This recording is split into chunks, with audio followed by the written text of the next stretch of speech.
I'm sorry, have I already lost my time? Have I already lost my time? Continue, but I mean, that is...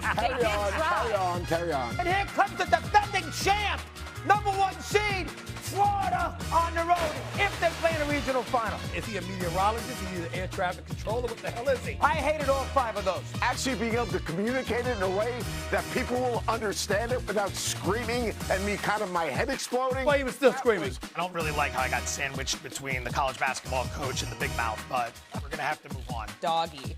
Catching a water bottle mid, what are you mad about? Oh, segment. yes! Talk about handles. Why am I listening to the odds makers? I ain't worried about them. The odds makers need to be listening to me right now. Good week on First Take as always. Let's go to the NBA. Victor Wembanyama delivered in the clutch last night, hitting a go-ahead jumper with 1 second to lift the Spurs and give them a 1-point win over the Suns. They helped San Antonio clinch their first playoff appearance in 6 seasons. Wemby finished with 34 points and 12 boards in the win. San Antonio's 9th W in their last 10 games, by the way. Meanwhile, in Lakers land, Luka absolutely dominated the Miami Heat in South Beach last night, a 134-126 win. He finished with a ridiculous 60 points to give Doncic 100 points over his last 2 games combined. By the way, they were a back-to-back, too. The win was the Lakers' 8th in a row. Post-game, Lakers legend James Worthy had high praise for Luka and said this, quote, historically, the Lakers have had clutch players. Kareem with the skyhook, Magic with his play, Kobe, Shaq, but I don't think we've ever had one as consistent and dominant as Luka Doncic, end quote. Now we go back to the 2 stars. That quote might need some reacting. But anyways, which would you rather have on your team, Luka or Wemby right now? What do you think, Wendy? You're putting me in a bad spot the day after Luka completed a 100-point performance in less than 48 hours, because that's what he did. And, you know, when you look at the 40 that he had in Houston the other night, on a crazy back-to-back on the road, you're putting me in a bad spot. But I'm going to go with Wemby, and I'm going to give you the answer as to why. Somebody's got to deal with Shai Gilgeous-Alexander, okay? And if I got to unseat that beast and his incredible ability to get into the paint and score all those problems for me defensively, I have to go with the defensive ace. I agree with James Worthy in the fact that Luka is one of the most incredible offensive players of my lifetime. His ability to score as a decelerator. Stephen A., I've watched him for years now and tried to understand how he gets around these defenders without looking like he's moving fast. And I've come to understand that he decelerates better than anybody I've ever seen, because decelerating fast can be a weapon. But that's another topic for another X's and O day. I'm here to say that in his 3rd year, Victor Wembanyama is arguably one of the greatest defensive players I've ever seen in my life. And I just think, if you're asking me if I had to have one, I'm taking the guy that might be able to slow Shai down on defense. You can use that as your rationale, but nobody's going to argue with you. We can appreciate and respect, hell, revere the greatness of a Luka Doncic and understand he's a generational talent. And my God, the Dallas Mavericks, I mean, how bad you look that he is not in a Dallas Mavericks uniform. It's just it's inescapable. It's inescapable. It's just inexcusable too.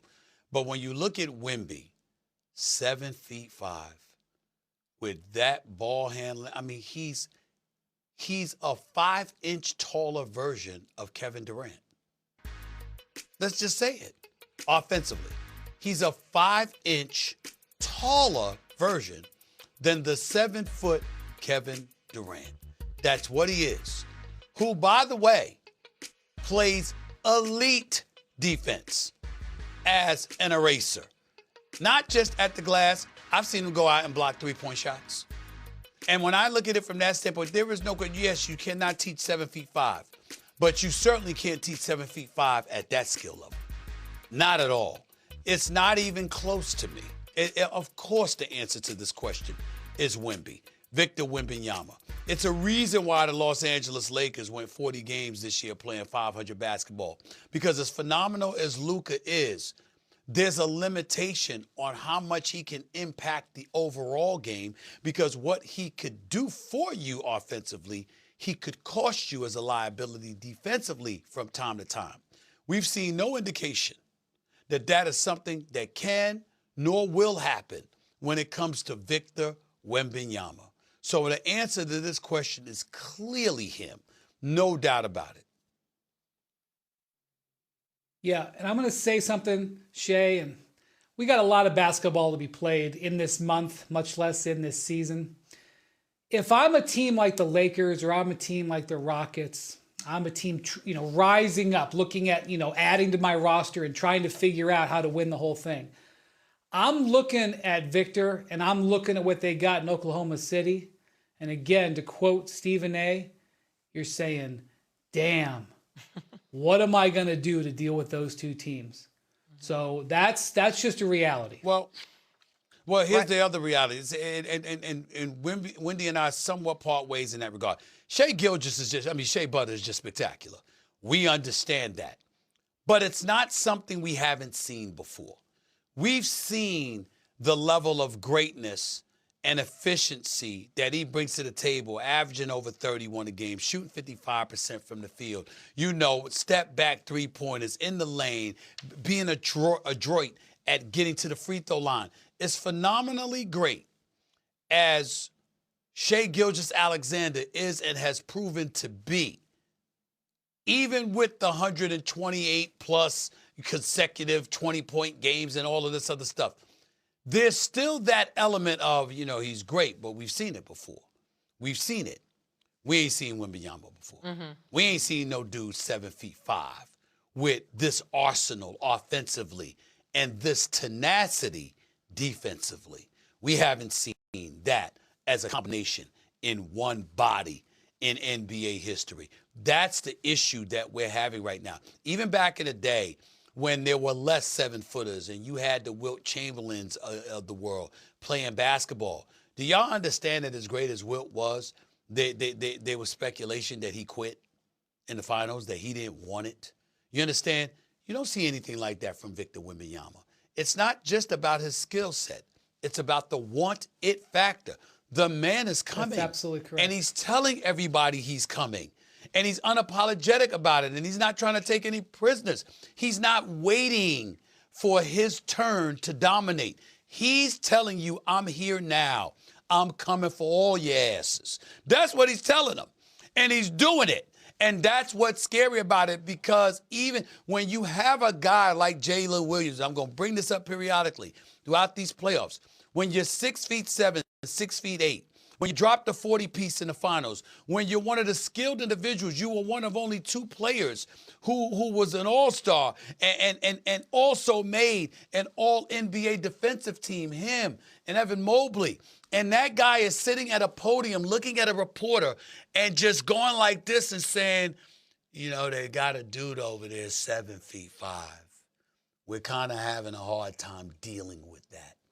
This is a reality. And there's no answer.